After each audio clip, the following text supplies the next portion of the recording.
আমার হৃদয়ের খুব কাছের উত্তম কুমারও এত টেনশন ওনার লাস্টের দিকে জীবনে আফটার ছোটি সি মুলাকাত। আমি তো অনেক গল্প ভাস্করদার কাছ থেকেও শুনি, ওনা তো ওদের পরিবারের যথেষ্ট কাছের ছিল, আরো অনেকে আছে যারা ওনার সাথে কাজ করেছে, আমি তো অনেক গল্প জানি।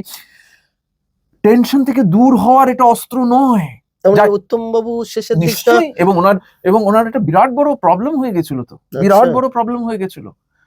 ওনার ফিজিক্যাল অ্যাপিয়ারেন্স চেঞ্জ হতে থাকলো আস্তে আস্তে, এবং এতটাই উনিও খুব অ্যালকোহলিক হয়ে গেলেন। ওনার একটা সঙ্গ ছিল যেটা নিয়ে, এই যে আমি একটা বইয়ের কথা বারবার বলি না, আমার জীবন আমার উত্তম, সেটাতে বেনূদি খুব ক্লিয়ারলি এগুলো লিখে গেছে। বেনূদি বলছে যে আমি বারণ করতাম এই বন্ধু সঙ্গটাকে ছাড়ো, এরা তোমায় শেষ করে দিচ্ছে, এরা তোমায় ভুল পথে নিয়ে যাচ্ছে, এরা তোমার পাশে দাঁড়াচ্ছে না, এরা তোমায় শেষ করে দিচ্ছে, ধ্বংস করছে। আমার কথা শুনতো না, এগুলো বেনূদির কথা।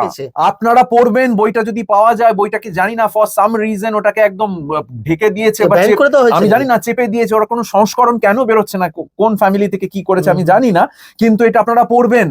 এটা নিশ্চয়ই কেউ কিছু কলকাঠি নাড়িয়ে এটা করেছে, ওটা একদম আনকাট ভার্সন এবং আনবায়াসড ভার্সন। নামটা আরেকবার বলে, আমার জীবন আমার উত্তম, এটা বেনূদি নিজের হাতে লেখা।